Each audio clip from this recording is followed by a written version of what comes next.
We have discussed renal system in detail. Renal system is composed of two kidneys, two ureters, one urinary bladder and one urethra, and this mainly used for excretion. All the drugs and other metabolites of our toxins are excreted through kidneys, right? Today we will discuss the functions of a renal system in detail, step by step, right? So the first function of a renal system is excretory. Even a 7 years old child can know that renal system is responsible for excretory function. First is excretory functions. Second is regulatory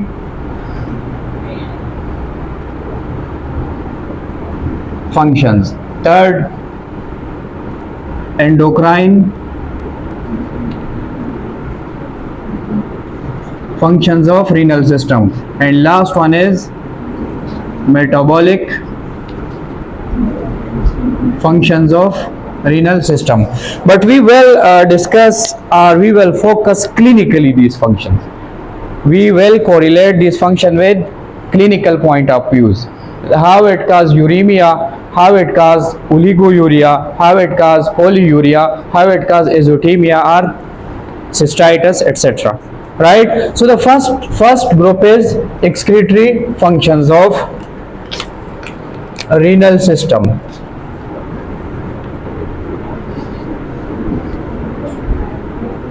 Excretory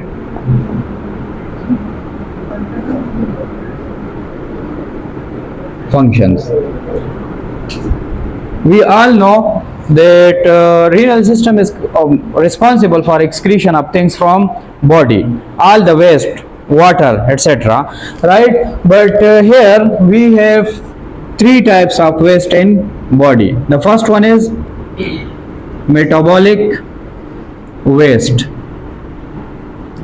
This metabolic waste, after discussing this metabolic waste, we will know that how we examine the renal functions by renal functional tests, right? Because metabolic waste are two metabolic waste are very important, which are excreted through this renal system. They are, the one is urea, and second is creatinine. Urea and creatinine. From where this urea comes? It is from metabolism of amino acids. Anyone, can we calculate or can we examine the renal function through urea? No, because if we eat more food, if we eat more protein rich food, the urea level will be high in body, right? Hypercatabolic patients. In hypercatabolic patients, urea is already high. Or in dehydrated patients, there are two conditions. One is hypercatabolic patients, and second is dehydrated patients. For example, if a patient have a severe vomiting or diarrhea, he or she is dehydrated and the water concentration is decreases in body, so the urea will be found in concentrated amount, so urea will be high. But this creatinine, you can say that this is the gold standard for renal functions. Creatinine is gold standard for renal functions. For example, if we have high creat level, it's mean that our kidneys are not working properly. And if we have urea in high amount, it's not necessary that kidneys is dysfunctions, right? For example, if you have a patient who have severe vomiting and severe diarrhea or severe bleed, these are the factors which cause dehydration in patient, right?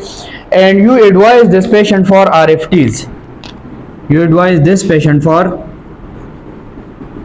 RFTs, renal functional test. You will find the urea in high amount. Why? Because no water is available to remove or to excrete this urea from body, and therefore the urea will be in high amount, but still the kidneys are normal. Kidneys are normal. But if you have high creat level in this RFTs, if you have high creat level, for example, if you have creat 2, you have 2 creat, normal value for creatinine is 0 to 1.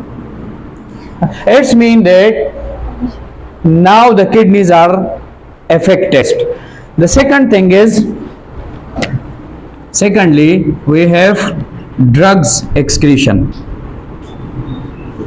All the drugs, approximately all the drugs follow the urinary route to excrete. But here one point is very, very important. Any drug which is hydrophilic can be excreted through urine. Hydrophobic drugs cannot be leave the body through kidneys. Right? For example, if we have a drug, we take drug into our GIT. From here we take a drug, for example 100 mg drug, right? It will be absorbed to portal. First it will absorb to portal circulation, because this is the only blood supply between the liver and intestines, and anything taking to intestines will be absorbed to portal circulation, and portal circulation will take these metabolites, these nutrients, vitamins, drugs to liver, right? So here this portal circulation take these things from stomach and transfer it to liver. After liver, by hepatic vein, this is hepatic vein, through hepatic vein it will go to heart. It will go to heart. For example, this is heart, and through aorta, which is systemic circulation, the drug will go to all parts of body, right? So for example, if we have 100 mg of drug, for example, here a 10 mg drug is metabolite are excreted through HCl. It's because all the drugs are sensitive to HCl. The pH is very, very low, mean acidity and stomach is very high. From here this drug will go to portal circulation. From portal circulation the drug will go through active transport, through passive transport, or through endocytosis. It will go to liver. In liver we have a lot of enzymes for metabolism. One of them very important is cytochrome P450.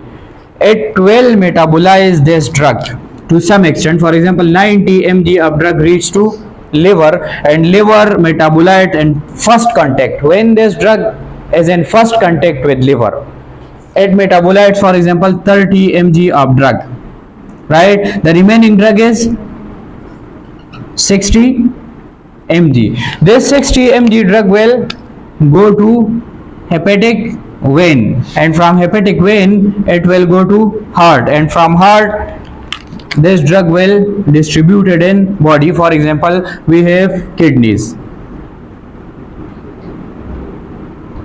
and kidney takes a lot of blood from systemic circulation through renal arteries. This drug will go to kidneys, to brain, to heart, to muscles, to bones, to skin, to adipose tissues. The drug will be distributed in all over the body, right? From here, if the drug is hydrophobic,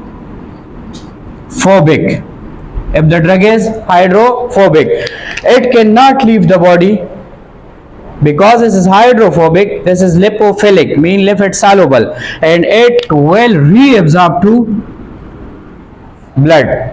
But first, if the drug is converted into hydrophilic form, the drug will excrete it in urine, because urine have a lot of water, and hydrophilic drug will be absorbed in that water, and the water will take this drug out from body.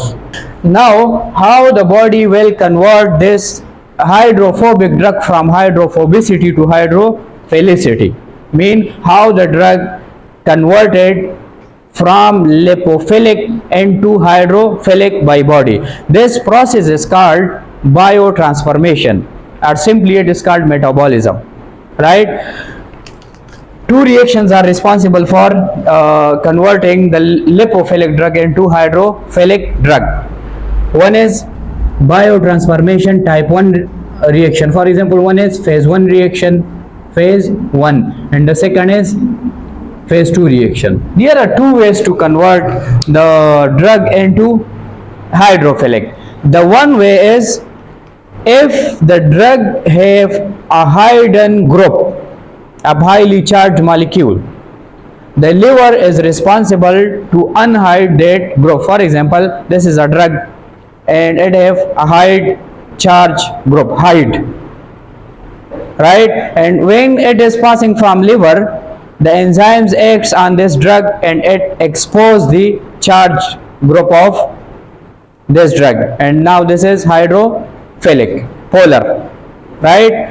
The second way is, it add an additional group, charge group, to a drug to convert it into hydrophilic, because hydrophilic mean water soluble and water is polar. Any polar substance is called hydrophilic. Any polar substance will easily dissolve in water. So in phase 1 reaction, it will unhide, the liver is responsible to unhide. For example, we have a liver here. In phase 1 reaction, phase 1, for example, this is a drug. In phase 1 only, the liver unhide the charged group, right? In phase 2 reaction, this is phase 1. In phase 2 reaction, the liver is responsible to add an additional group for making the drug hydrophilic. For example, vitamin D. Vitamin D is fat soluble or water soluble? Fat soluble vitamin. Vitamin A, vitamin D, vitamin E, and vitamin K. They are fat soluble vitamin, mean they are hydrophobic. For example, if we have liver here, this is liver, and we have a biliary system. For example, this is the hepatocyte, and this is other hepatocyte, this is another hepatocyte, and this is the biliary system of liver. This is gall bladder, and this is common bile duct. For example, this is the systemic circulation.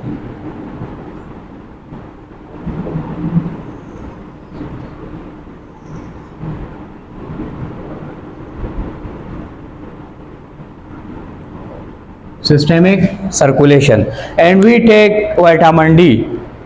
Vitamin D is dissolved first in milk, and then we will take it orally, right? And milk, why in milk? Because milk have a lot of fats and make it more lipid soluble, easy for absorption, right? So for example, if we have here, we have vitamin D, but vitamin D is inactive. All you know, this is inactive. For example, it will easily absorb from plasma to liver. This liver convert this vitamin D cholecalciferol into 25 hydroxy cholecalciferol. It's mean that this liver adding some group to vitamin D. The group is hydroxyl group, on which location? 25 number carbon. So this is called the phase 2 reaction. Phase 2 reaction. For example, now the cholecalciferol is 25 hydroxycholecalciferol, but still this drug is inactive, right? So it cannot move into water, right, or water excretory points. From here it will go into circulation, it will move to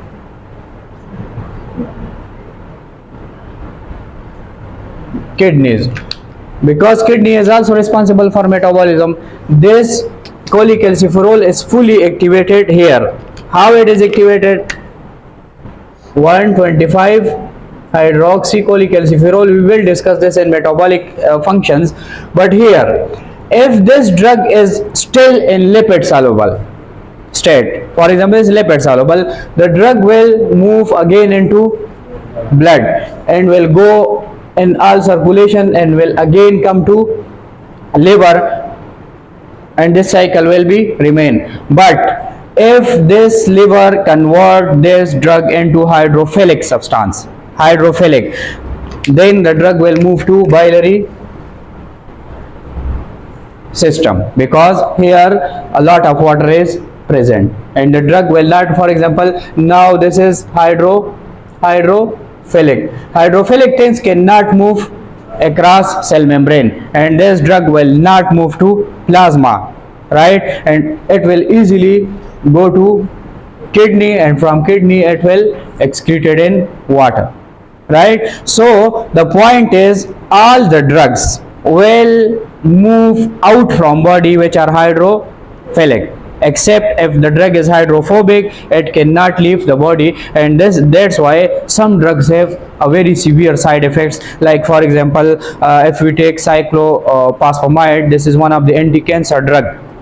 It accommodates or accumulates in the cells of urinary bladder, and it causes hemorrhages, it causes cystitis, inflammation of urinary bladder, because it cannot leave the body easily. It's a lipid soluble drug, right? So it will undergo some side reactions or some toxic reaction. So the drugs which are hydrophilic are more efficient as compared to hydrophobic in excretion only. In absorption we will take these drugs to hydrophobicity, because if the drug is hydrophilic it cannot absorb to tissues. These are the ways by which the kidneys are responsible to remove the drugs from body, and this is the second function of kidneys, to excrete the metabolites or the extra drugs from body, right? The next is toxins.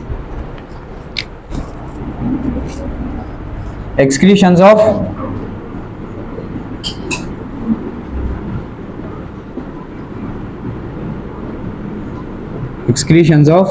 toxins. Toxins, for example, any type of toxin, any type of poison thing, when it comes to body, it cannot affect the body directly, because here is one metabolic organ which is called liver. Liver will check all the things, and if the chemical or the intake substance is toxic, the liver will convert the toxic thing into non-toxic, and will give this non-toxic to systemic circulation, and from here it will go to kidney, and from kidney it will leave the body in the form of urine, right? What are the main roles of liver in terms of medical terms, right? First, the liver converts inactive drugs into active form. The second is it converts the active drugs into inactive form. The third, it converts the toxic things into non-toxic. And the fourth is it converts the hydrophobic things into hydrophilic for easy excretion from body. These are the processes of metabolism. What is metabolism? Metabolism is the conversion of things into other forms. A toxic into non-toxic, active into non-active, active into non-active, non-active into active, and hydrophobic into hydrophilic, and hydrophilic into hydrophobic. For example, if we take a drug in hydrophilic form, this drug is not able to go into different body target tissues. So the liver will first convert this drug into hydrophobic state, lipid soluble, and when the drug acts on target tissues, it will again convert it into hydrophilic state and will excrete from body. Right? So these are the functions of excretory functions of kidney. The next is regulatory functions.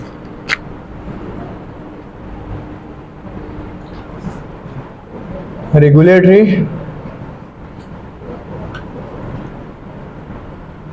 functions of kidney. First, everyone know that kidneys are responsible for regulation of water balance in body. This is easy thing, right? If we take more water, the kidneys will remove more water from body, and if we take less water, the kidney is responsible to reserve the water in body, right? But the important thing here is electrolyte balance. Electrolytes balance. This is important. Electrolyte balance, because if our body electrolyte balance is disturbed, our whole body systems will be disturbed, right? For example, if we have more potassium in our body or less potassium in our body, it will cause heart issues, arrhythmias, right? So the kidneys are responsible for balancing the electrolytes in body, right? And of course we are taking more potassium, more sodium, more chlorides in diets, but the kidneys are responsible to maintain or balance this electrolytes in body, right? For example, we have important electrolytes are sodium. Sodium is responsible for polarization and depolarization of cell membranes, right? Sodium. We have potassium, we have chloride ions. For example, we have bicarbonate ions, and we have calcium, right? What is the normal value of sodium in body? I have already discussed this. It is from 135 to 145 milli equivalent per liter, right? Average it is taken to be 140 milli equivalent per liter, but of course our body has no proper fixed values. It must be in range, right? And being a medical student, it is necessary to know the range, because the hyper and hypo condition is in between the range. If the range is crossed, it's called hyper condition, and if the amount is less than the minimum quantity is called hypo conditions, right? So the normal value of sodium is 135 to 145 milli equivalent per liter. And when we discuss the urine formation in nephron, you will see that our loop of Henle, proximal convoluted tubules and distal convoluted tubules have a crucial role in maintaining this sodium level in body. And by maintaining this sodium level, our kidneys detects the blood pressure of body in each second, right? If the blood pressure is high or blood pressure is low, it concentrate the sodium or it deconcentrate the sodium in body, right? The next is potassium, and this is very important. Potassium normal value is from 3.5 to 5.5 milli equivalent per liter, right? We will discuss that potassium in detail, because if you see, if you have a patient and you advise an electrolyte profile for any condition, first you will focus on potassium, right? Chlorides is approximately 100 milli equivalent per liter, right? Bicarbonates are from 22 to 28 milli equivalent per liter, and calcium is 2.5 milli equivalent per liter, right? But if you advise the electrolyte profile for a patient condition, you will focus on potassium level, because if this potassium level is less than 2.5, it is less than, a potassium is less than 2.5 milli equivalent per liter, it is called hypokalemia, right? Where? Unif se class mate udri karpati da koma enjoy you hypokalemia, right?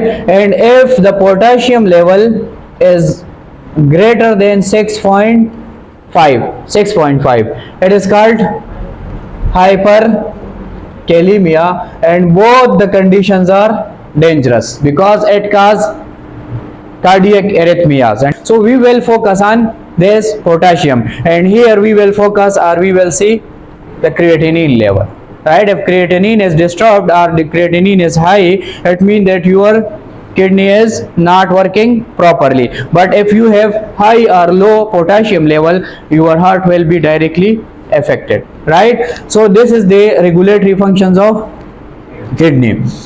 The next is endocrine functions. Endocrine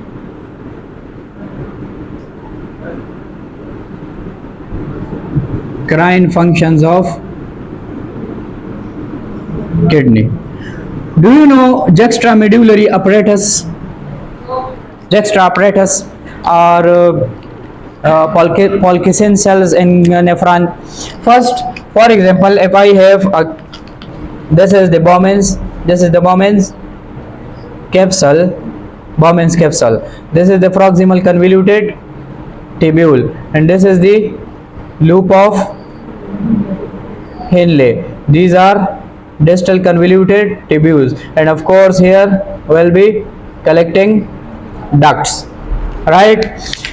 Here, for example, this is the efferent arteriole, and this is glomerulus, and from glomerulus we have efferent arteriole. From here the peritubular network will be started.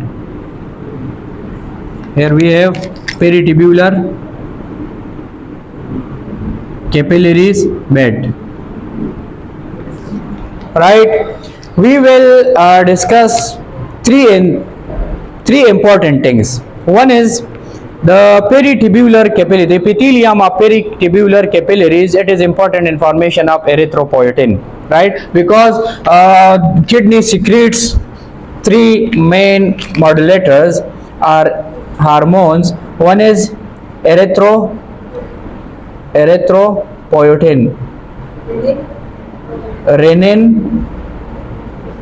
and prostaglandins, right? First we will discuss erythropoietin, because this nephron or this renal system or kidney have a very important role in RBC synthesis.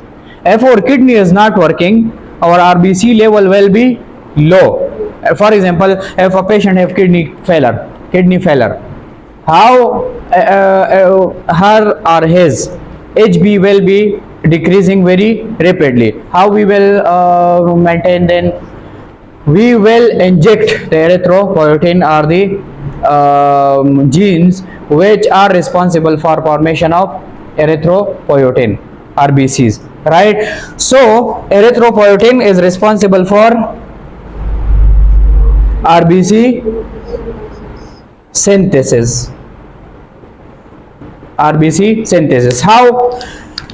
For example, here we have peritubular network. For example, this is proximal convoluted tubules, and we have peritubular network or capillaries here, and of course we have epithelial cells and peritubular capillaries. In peritubular capillaries, for example, I am taking this cell here. This is the epithelium of peritubular capillary. Of course, it have a nucleus, and a nucleus have DNA, right? And this erythropoietin is a protein, so it will be passing from transcription and translation. Here we have a receptor. Here we have a receptor, and this receptor is called oxygen sensing receptor. Oxygen sensing receptor. It is sensing oxygen level in body, right? If the oxygen level is enough, for example, there is more oxygen level in body, it will came here and will bind to this receptor and will inhibit the genes here which are responsible for formation of erythropoietin, right? If the body have some type of shocks or in hypoxic condition, right? If the body is not taking enough oxygen, this oxygen level will be low. These receptor will detect the low oxygen level in body and will unhold this gene, and this gene will start transcription, will form messenger RNA for formation of erythropoietin, and in translation it will form erythropoietin protein. This is erythropoietin formation. This erythropoietin will go into bone marrow. For example, we have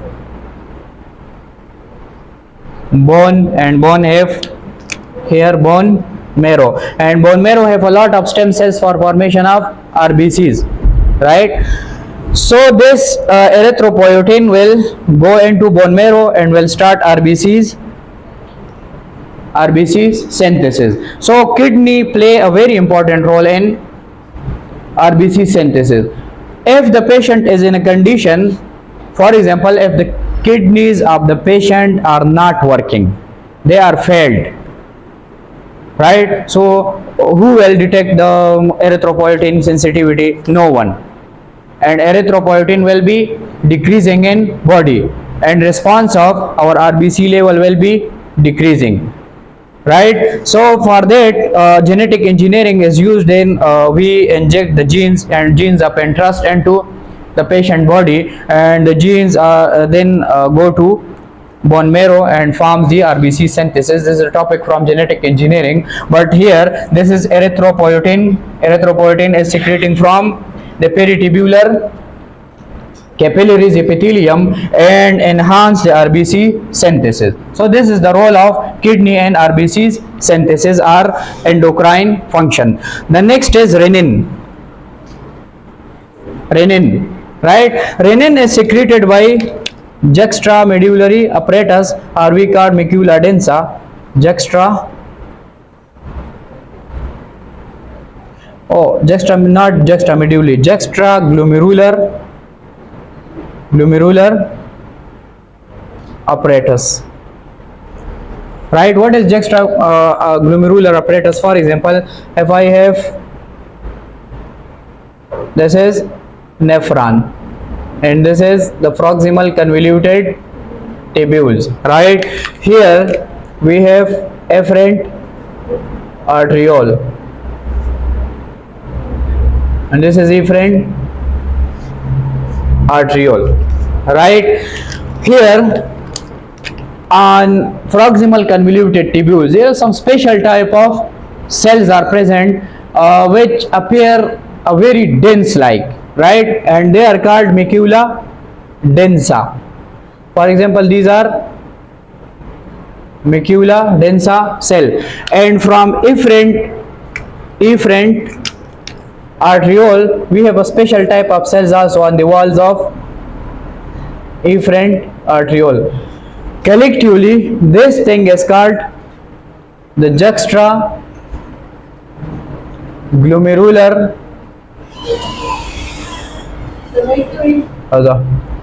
apparatus. जी हाँ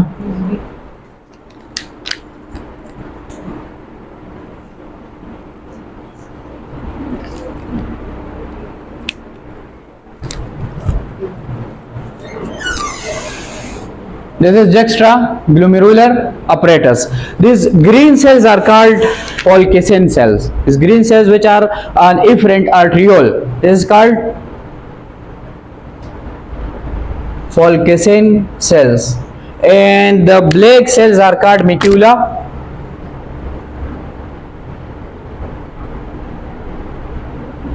densa, right? And collectively it is called juxtaglomerular apparatus, but mainly this macula densa is responsible for formation of renin. What is the role of renin?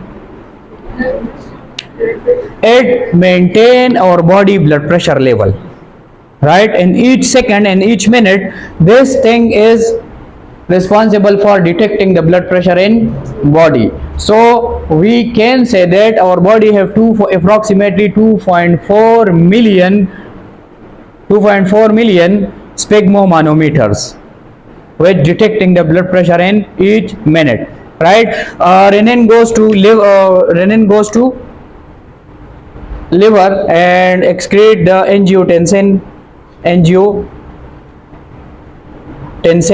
angiotensin converts into angiotensinogen 1, and in lungs this angiotensin converts into angiotensin 2, and it goes to the heart and maintain the blood pressure in body. This is called the renin angiotensin aldosterone system. We will discuss this in detail in cardiophysiology, but here renin is released from juxtaglomerular apparatus, and it is responsible for blood pressure maintenance in body. So this is the next thing. The next is prostaglandin, and prostaglandin is vasodilator. Prostaglandin is vasodilator.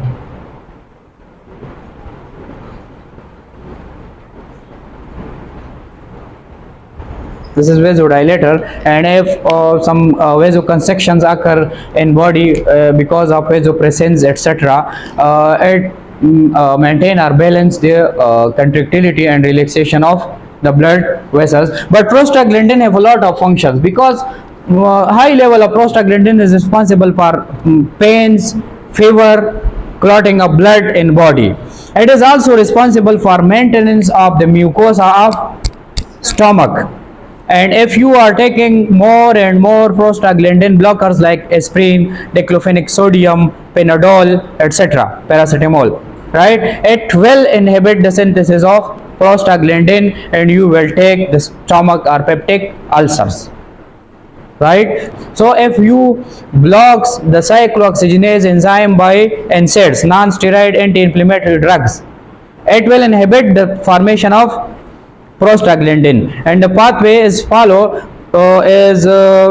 phospholipase A2 forms arachidonic acid from phospholipids, and cyclooxygenase is responsible for formation of prostaglandin from arachidonic acids, right? And prostaglandin is responsible for all the conditions like maintenance of gastric mucosa, maintenance of this vasodilatority, and also it is responsible for fever, pain, clotting of blood. So if you are taking prostaglandin or cyclooxygenase enzyme blockers like paracetamol, aspirin, diclofenac, Ponstan, etc., it will block cyclooxygenase enzyme, and prostaglandin synthesis will be inhibited, and because prostaglandin synthesis will inhibited, you will relieve from pain and fever, but also it have a very severe side effect that it will disturb the mucosa of stomach, and its cell, which is a very active protein acids, will attack on the epithelium of stomach and will cause ulcers, right? This is the next is the last one is metabolic functions.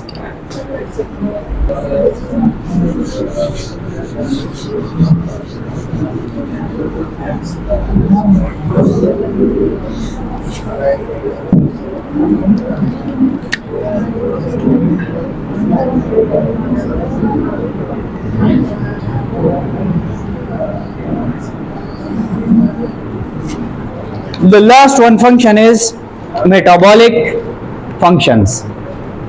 Fourth is metabolic activities of kidney. Our liver is the main organ for metabolism, but kidney also have some function in metabolism. The best example is, for example, here we have sunlight, right? When sun rays are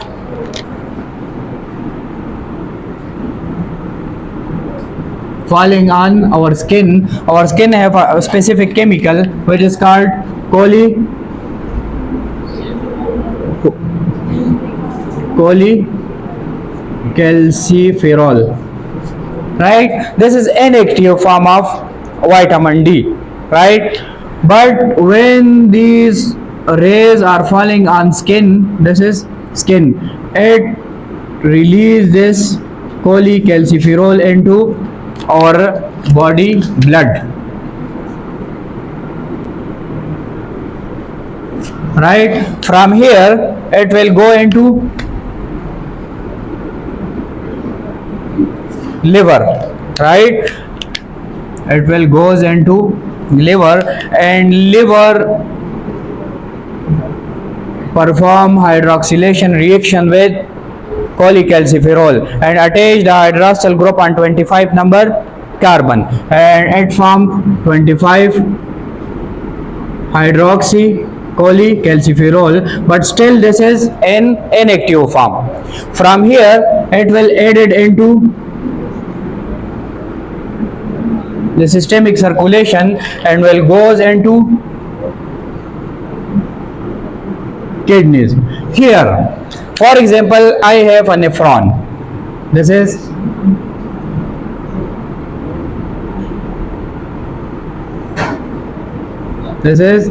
nephron.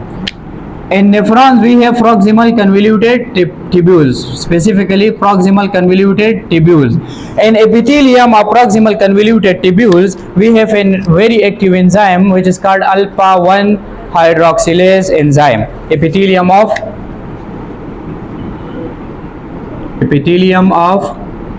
proximal convoluted tubules we have an enzyme which is called alpha 1 hydroxylase enzyme. This alpha 1 hydroxylase enzyme, this is 25 OH minus CC cholecalciferol. Here this hydroxylase alpha 1 enzyme acts on 25 hydroxy cholecalciferol and convert it into 125 via hydroxy cholecalciferol, and now this is the active form of vitamin D3, right? So we can say that kidney have a role in metabolic activities. Except this vitamin D activation, gluconeogenesis is also occurs in kidney. Gluconeogenesis mean the synthesis of glucose from non-glucose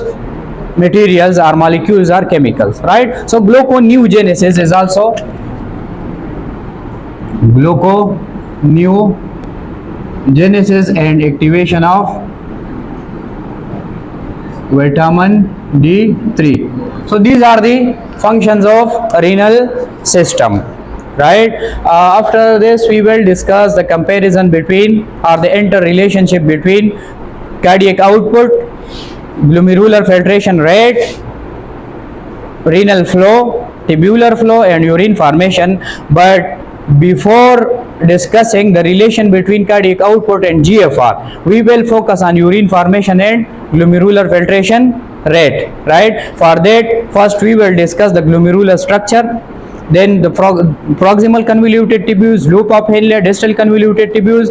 Then we will focus on the urine formation, how urine formed in kidneys or in nephrons, and after that we will discuss the relations between the cardiac output and renal flow, right? This is all about the functions of renal system. Was pushwe kana?